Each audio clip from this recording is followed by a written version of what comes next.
On a beautiful morning when I can find the time to get outside, plein air painting is one of my favorite things to do. For this excursion, I parked my car in the Flatiron Mountains by 6 a.m. in order to catch the best light and just beat the heat. The weather forecast was predicting close to 100 degrees Fahrenheit on this July day, so I knew I'd need to get an early start.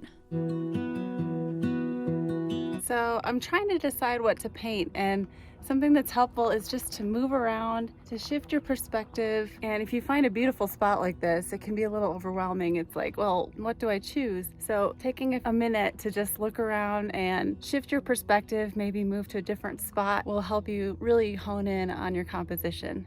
The area where I decided to stop was just off of a winding mountain road, away from the crowded, more popular hiking areas, and I was able to find a gorgeous but quiet spot to set up and paint. Oh, wow. So I've hopped around quite a bit and finally settled on this spot right here. I'm loving these peaks that are pointing up against the mountain behind it.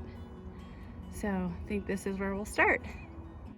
The spot I found required a little bit of rock hopping to get there, but after some exploring with the intention of finding a great composition, I liked this spot the best. When you do see something that really catches your eye and makes you linger, that's a good sign that you should just stop there and start painting. It's really easy to get caught up in this kind of phobia of missing out on something even better, but in a situation like this where you have limited time since the light and weather situation is rapidly changing, you need to be decisive. Also, these are the giantest ants I've ever seen. Ew. Okay, I've got my Yugo pochade box and tripod set up here rather precariously.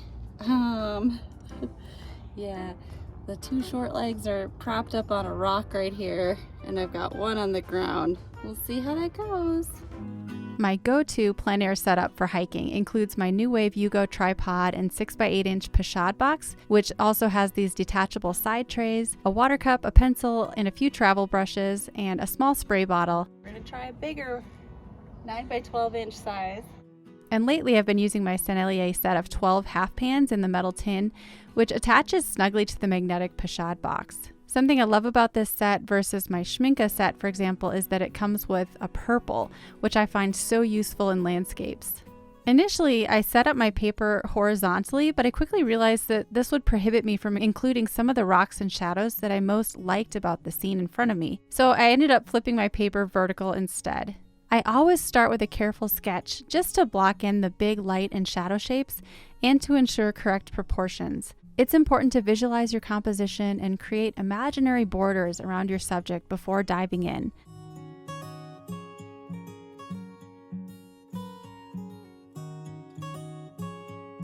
Once you've sketched your main focal point, you can sketch everything around it with more accuracy by simply comparing distances between shapes. The sketch only took about 8 or 9 minutes. I try not to spend too much time on it once I know my shapes are close. Again, because the light, it just changes so fast. I want to start painting as soon as possible so I can block in the shadow shapes. Using a big brush, and this is what I used for the whole painting, this is a Richardson Grey Matters travel brush, round size 10. I mixed up some yellow and red to create the warm color of those sunlit rocks, brushing this in pretty much all over, except in some areas where I want the light to appear the brightest, just leaving slivers of the white of the paper still showing. When working upright, you do need to control how much water is in your brush to prevent it from dripping down.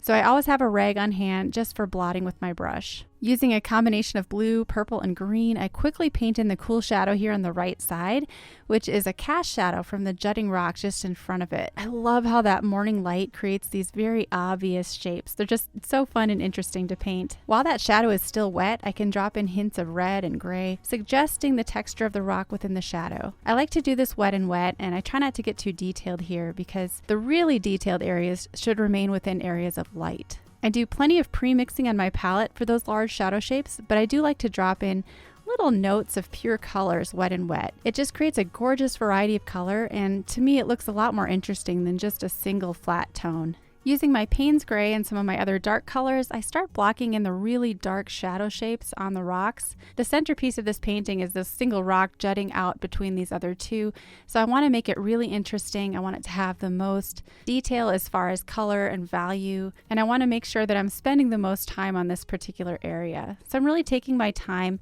I'm also starting to block in some mid-tones. Here's a close-up of what I'm working with. I like to use a variety of values within those shadow tones. But since we have to work fast, rather than doing tons and tons of layers, I do try to get the colors pretty accurate on the first pass, or at least on the second pass. Here I'm adding some more dark black streaks. These are representing the shadow tones in between those rocks and some of those crevices and really interesting details that make the rocks so beautiful. I'm adding another layer to this large cast shadow. It just needs to be a lot darker. This is something I consistently notice when I'm plein air painting. My paint dries out really fast and it dries lighter, so I do end up having to do multiple layers, especially in the shadows. I'm adding some really bright reds and using a dry brush technique to create the texture surface of the rocks. Once I have my darkest shadows blocked in, I can start to be a little more detailed, adding some interesting midtones like these beautiful bright reds, and beginning to add some of the foliage around the rocks. The tree shapes surrounding the rocks are something I did a little bit more loosely, using more imagination. And even some of the shapes within the rocks I tried to simplify quite a bit. It would be easy to get lost in all of that detail. Try to squint at what you're seeing in front of you so that you can really simplify everything into basic shapes, colors, and values. And that's what you want to include. Just include what's essential. I love the red shadow on this rock on the left, so I really did boost and emphasize that, but I made sure to include those cool hints of color within the shadows. You can see just how bright I'm working with these colors, really using a mixture of yellow and red to create that beautiful orange within the rocks. The rocks themselves have tons of color within them, and that's just boosted and made even more apparent by the light and shadow on them. So that's something I was just really drawn to with this particular landscape in front of me. You can hold your brush at a 15-degree angle and just scrape it across the surface to create this dry brush technique. While you're plein air painting, you'll often find little shortcuts that'll help you just paint faster as you're working outdoors.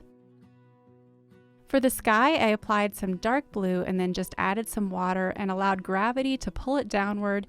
You can let the sky color overlap your landscape quite a bit too, because we're trying to go for soft edges within this area behind the rocks. All of the trees in the background need to be really loosely painted. I don't want them to compete with the foreground as far as detail, so I keep it really, really loose, lots of water.